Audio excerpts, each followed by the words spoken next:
சட்டம் மாறி வந்து மண்ணை முட்டும் காலில் சூழ்ந்து கைகள் தட்டும் வாழியவே என்னவராட்சி திசைகள் எட்டும் நம்மவராற்றல் விண்ணை முட்டும் எட்டு திக்கும் முரசு கொட்டும் வாழியவே. யாரோ செய்த சூழ்ச்சிக்கு பலியாகிக் கொண்டிருக்கும் இளம்வழுதியை நாமும் ஒரு சூழ்ச்சியால் தான் மீட்டுக் கொண்டு வர வேண்டும். அதையும் நீங்கள் தான் செய்ய வேண்டும். செய்வீர்களா? என்ன செய்ய வேண்டும் என்று சொல்லுங்கள் மன்னவா. நீங்கள் இருவரும் இன்றே சேர நாட்டிற்கு புறப்பட வேண்டும். எந்த வேடத்தில் செல்ல வேண்டும், எப்படி அதை சாதிக்க வேண்டும் என்பதை பற்றியெல்லாம் நான் எதுவும் சொல்லப் போவதில்லை. ஏனென்றால் முத்துநகையின் அறிவு கூர்மையில் எனக்கு முழு நம்பிக்கை இருக்கிறது. அத்தோடு அவளது விவேகம், உனது விசுவாசம் ஆகியவை இதற்கு உறுதுணையாக இருக்கும். வீரத்தில் நீங்கள் இருவரும் ஒருவருக்கு ஒருவர் சளைத்தவர்கள் அல்ல என்பதை நான் நன்றாக அறிவேன். ஆனால் இந்த காரியத்திற்கு வீரம் மட்டும் போதாது, சந்தர்ப்பத்திற்கு ஏற்ப செயல்புரியும் சாமர்த்தியமும் வேண்டும். நான் இப்பொழுது உங்கள் இருவரிடம்தான் முழு நம்பிக்கை வைத்திருக்கிறேன். நீங்கள் தான் இளம்வழுதியை மீட்டுக் கொண்டு வர வேண்டும். நாங்கள் உங்கள் நம்பிக்கையை காப்பாற்றுவோம் மன்னவா. என் தங்கை மலர்கொடியின் கணவரை மங்கம்மாவின் சூழ்ச்சியிலிருந்து நான் எப்படியும் அவரை காப்பாற்றியே தீர்வேன் அரசே.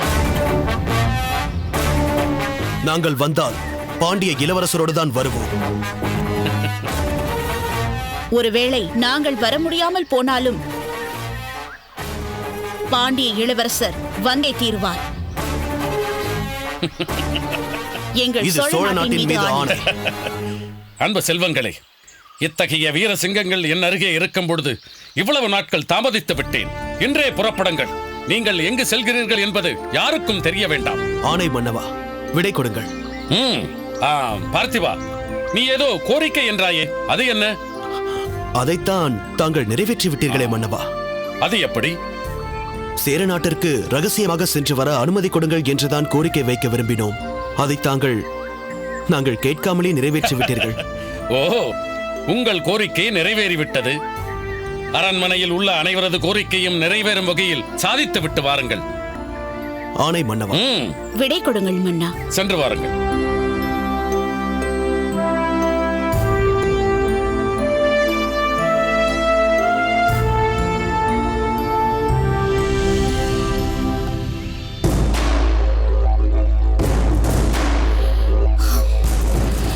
குறித்தால் குறித்த நேரத்திற்கு வரமாட்டாள் இந்த இருளாயி. மாதிரி அம்மா, நம் ஆட்கள் ஆங்காங்கே தயாராக இருக்கிறார்களா? எல்லா இடங்களிலும் எந்த சூழ்நிலைகளையும் எதிர்கொள்ள தயாராக இருக்கிறார்கள் தாயே. அப்படி சொல். யாருக்கும் தெரியாமல் எச்சரிக்கையாகத்தான் தாமரையை கடத்தப் போகிறோம். இருப்பினும் எப்பொழுது யாருக்கு எது தெரிந்துவிடும் என்று சொல்ல முடியாது. அதனால் தான் அம்மா அவர்களிடம் மிகவும் எச்சரிக்கையாக இருக்க வேண்டும் என்று சொல்லி இருக்கிறேன். நாம் தாமரையை இன்றுதான் கடத்தப் போகிறோம் என்பது காடவன் இருளாயை தவிர வேறு யாருக்கும் தெரியாது. ஆனால் தாமரையை நாம் எங்கே கடத்தி செல்லப் போகிறோம் என்பது அவர்களுக்கு கூட தெரியக்கூடாது. ஏனம்மா, இப்போது நாம் மாற்றப்போகும் இடத்திலும் அவர்களைத்தானே காவலுக்கு நியமிக்க வேண்டும் என்கிறீர்கள். அப்போது அவர்களுக்கு அது தெரியத்தானே செய்யும். அது உண்மைதான். ஆனால் தாமரையை அந்த புதிய இடத்திற்கு கொண்டு சேர்க்கும் வரையிலும் அவர்களுக்கே தெரியாமல் இருப்பதுதான் நல்லது. நீங்கள் சொல்வதும் சரிதான் அம்மா, அப்படியே செய்வோம். ஏனம்மா, இந்த இடத்திற்கு தானே தாமரையை அழைத்து வரும்படி இருளாயிடம் சொன்னீர்கள். ஆனால் இன்னும் அவர்களை காணவில்லையே. அதை பற்றி தானடி நானும் யோசித்துக் கொண்டிருக்கிறேன். சரி வா, நேரிலே சென்று என்னவாயிற்றென்று பார்ப்போம்.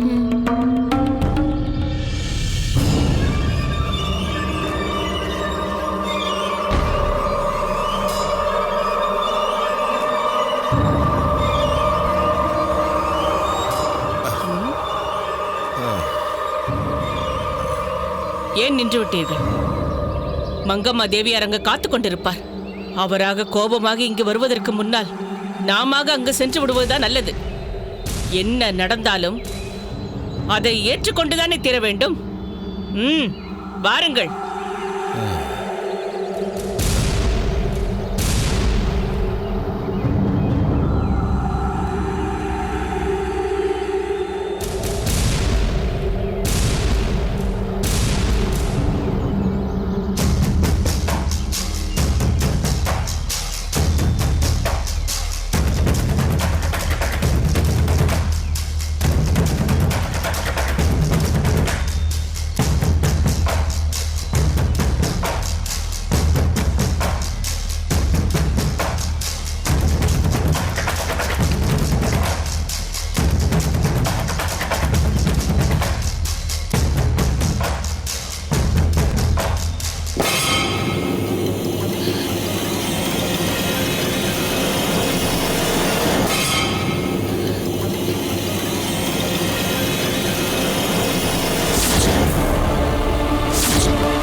அழைத்துக் கொண்டு வருவீர்கள் என்று எவ்வளவு நேரம் நான் காத்துக் கொண்டிருப்பது?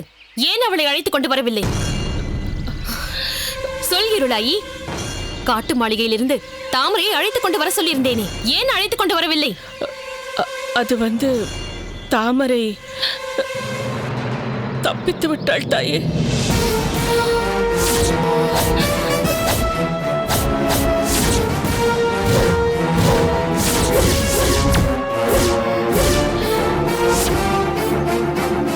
என்ன? தாமரை தப்பித்து விட்டாளா? ஆம் தாயே. எப்படி எப்படி தப்பித்தாள்? யார் அவளை தப்ப வைத்தார்கள்? யார் என்று தெரியவில்லை. எப்படி தப்பித்தாள் என்றும் புரியவில்லை. உன் மகன் இடும்பன் எங்கே? அவனுக்கு இதில் எந்த சம்பந்தமும் இல்லை தாயே. அவன் எங்கள் வேடர் குலத்தில் 6 மாதத்திற்கு ஒரு முறை நடைபெறும் வேட்டை திருவிழாவிற்கு போயிருக்கிறான். அவன் காட்டிலேயே இல்லை. இந்த காடவன் அங்கு காவலுக்கு இருந்தான் அல்லவா? இருந்தார் தாயே. பிறகு எப்படி அவள் தப்பித்தாள்? அவர் ஆ! நீ பேசாதே. காடவா, நீ சொல், என்ன நடந்தது? தாமரை இனி தப்பிக்கவே முடியாது என்ற நம்பிக்கையில் தான் நான் அங்கு சென்று விட்டேன்.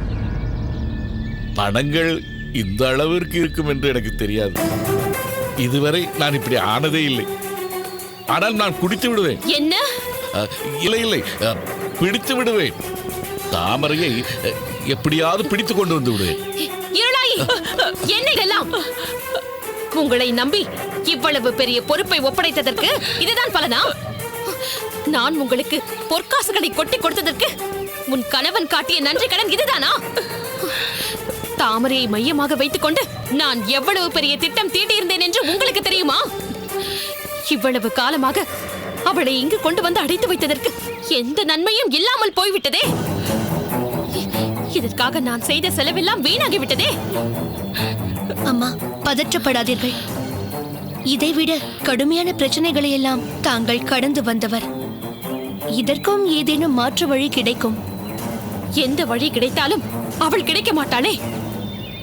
எப்பொழுது இந்த காட்டை விட்டு சென்று விட்டாளோ இனி அவளை பிடிப்பது முடியாத காரியம். இப்போது என் பிரச்சனை எல்லாம் வேறு. என்னம்மா பிரச்சனை? நமது ரகசியம் தெரிந்தவர்கள் இவர்கள் மட்டும்தான். இவ்வளவு பெரிய இழப்பை ஏற்படுத்திய இவர்களை இனியும் எப்படி விட்டு வைப்பது? இதோ பார் இருளாயி, தாமரை காணாமல் போனதற்கு நீங்கள் இருவரும் தான் பொறுப்பு. அவளை தேடி கண்டுபிடித்து எப்படியாவது என் கண் முன்னே கொண்டு வந்து நிறுத்துங்கள். இல்லை என்றால் இங்கே சிறைப்பட்டிருந்த விமலாதித்தனை மரண கிணற்றில் தள்ளி எப்படி அவனுக்குரிய தண்டனையை நீங்கள் இருவரும் நிறைவேற்றினீர்களோ அதே தண்டனையை உங்கள் இருவருக்கும் நான் நிறைவேற்றுவேன். வேண்டாம் தாயே, வேண்டாம். இன்று வரை நாங்கள் உங்களுக்கு உண்மையாகத்தான் உழைத்துக் கொண்டிருக்கிறோம். இனி நீங்கள் என்ன செய்ய வேண்டும் என்றாலும் அதை நாங்கள் தயங்காமல் செய்வோம். இந்த ஒரு முறை, ஒரே ஒரு முறை எங்களை மன்னித்து விடுங்கள் தாயே, எங்களை மன்னித்து விடுங்கள். இந்த மங்கம்மா எப்பொழுதும் அவ்வளவு எளிதாக எவரையும் மன்னித்ததில்லை. உன் கணவரின் தவறால் தான் இது நடந்திருக்கிறது என்றாலும் நீ எனக்கு உண்மையானவள் என்று தெரிந்து வைத்திருப்பதால் உங்கள் இருவரையும் நான் விட்டு வைக்கிறேன். பார்த்திபன் அனுப்பும் படை வீரர்கள் நிச்சயம் அவனோடு இங்கு வருவார்கள். தாமரை என்ற ஒருத்தி இங்கு இருந்ததோ தப்பித்துச் சென்றதோ எவருக்கும் தெரியாமல் நீங்கள் பார்த்துக் கொள்ள வேண்டும். அதை செய்வதற்கு ஏதாவது பொற்காசுகள் வேண்டுமா? வேண்டாம் தாயே, வேண்டாம். வேண்டாம் வேண்டாம். எங்களை உயிரோடு விட்டு விட்டீர்களே, அதுவே போதும்.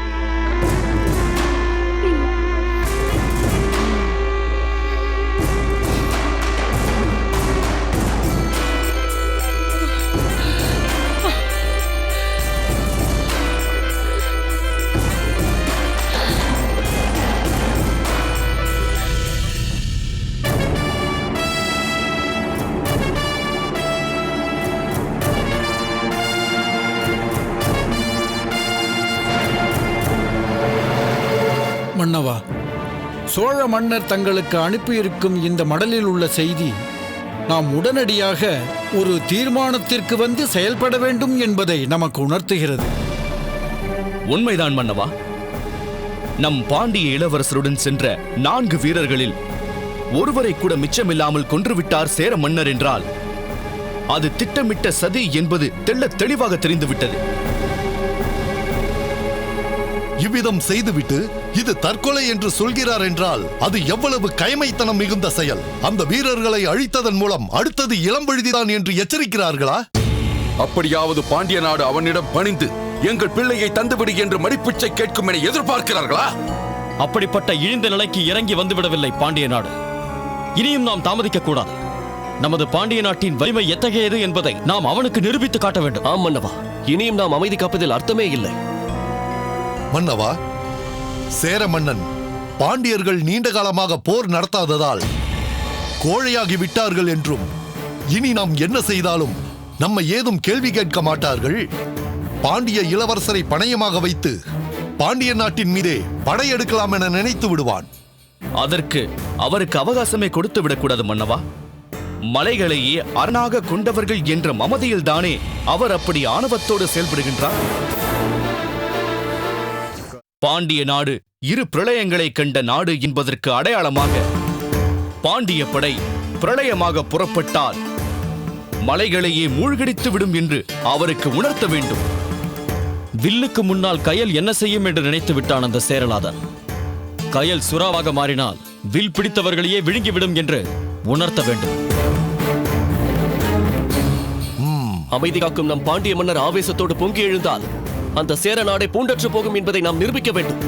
பாண்டிய இளவரசருக்கு தீங்கு நேரும் என்றால் பாண்டிய நாடை கொதித்தெழும் என்று உணர்த்த வேண்டும். ஆஹா, உங்கள் வீர உரைகளை கேட்க கேட்க இங்கிருந்தே இப்பொழுதே போருக்கு புறப்பட்டு விடலாமா என்று தோன்றுகிறது. பாண்டிய நாட்டின் மானம் காக்க, இளம் வழுதியை சிறை மீட்க நீங்கள் ஒவ்வொருவரும் காட்டும் ஆர்வம் என்னை வியக்க வைக்கிறது.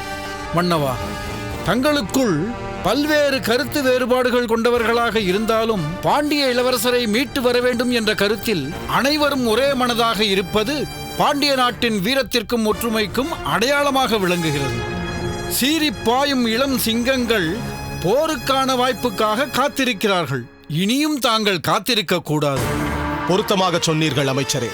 இப்படி ஒரு நிலை ஏற்பட்ட பிறகு இனியும் தாமதித்து சேரன் நம்மை ஏளனமாக நினைக்கும் நிலைக்கு இடம் தரமாட்டேன்.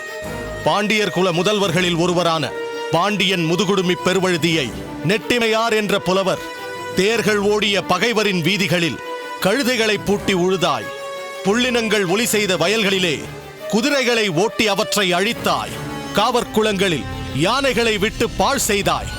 அத்தகைய சினமும் அதை நிறைவேற்றும் ஆற்றலும் கொண்டவன் நீ என்பதை கருந்தேர் குழித்த வெள்ளலாங்கன் வேள்வாய் கழுதை புல்லினம் பூட்டி பாழ் செய்தனை புகழ்சால் விளைவயல் வெள்ளுளை களிமண் கலிகுளம்பு உகற்றினை ஒளிரு மறுப்பின் களிறு அவர காப்புடைய கயம்படியினை அன்ன சிறந்தது அணைய என்று பாடினாரே.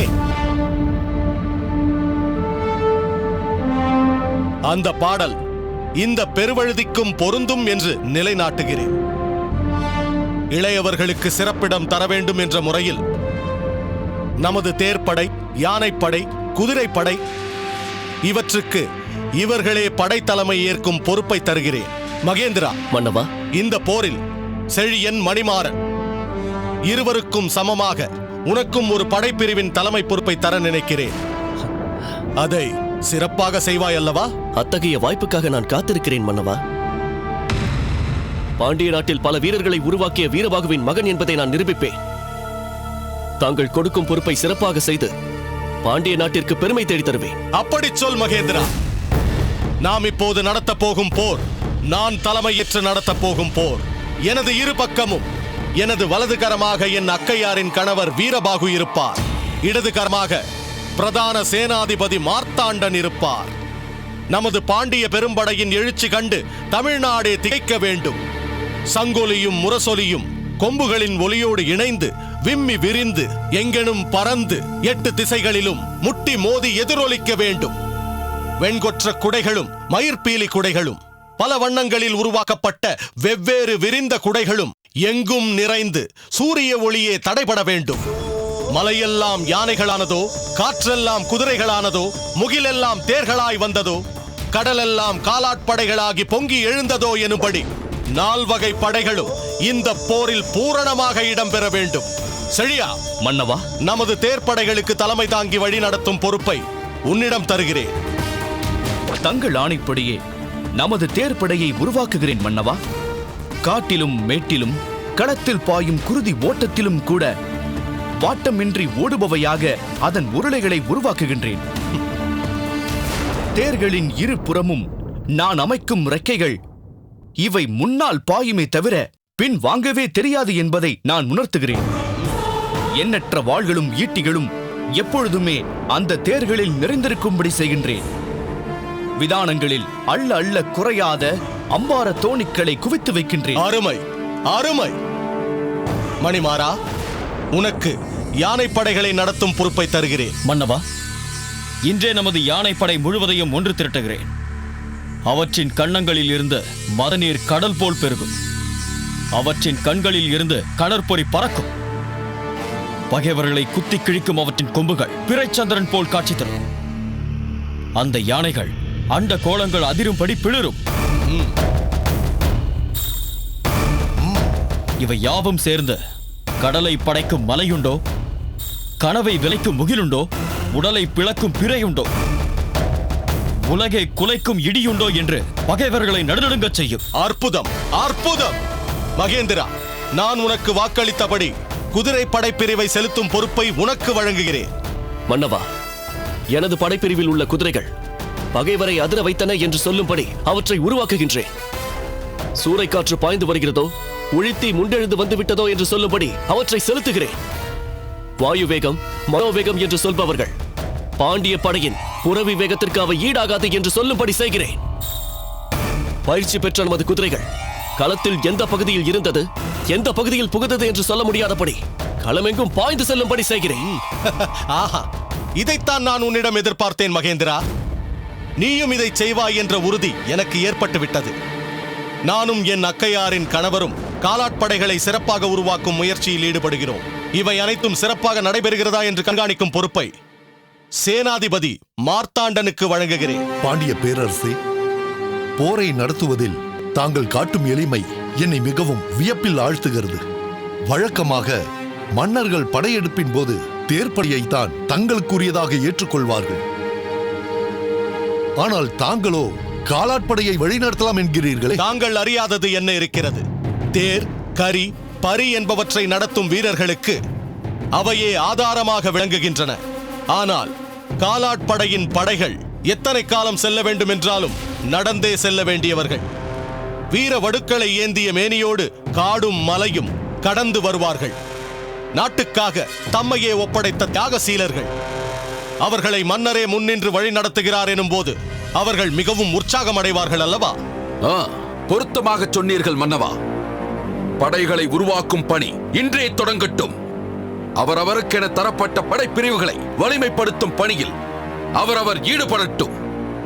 மன்னவா, அத்தோடு தாங்கள் இப்போது எடுத்திருக்கும் போர் முயற்சியை பற்றி சோழ மன்னருக்கு அறிவித்து அவரது கருத்தையும் அறிந்து கொள்வது நலமென்று கருதுகிறேன். தங்கள் கருத்து பொருத்தமானதுதான். இது பற்றிய மடலை இன்றே அனுப்புவோம். அவரையும் இணைத்துக் கொண்டு இருமுனை தாக்குதலாக சேர நாட்டை சூழ்ந்து எதிரிகளை பணிய வைப்போம்.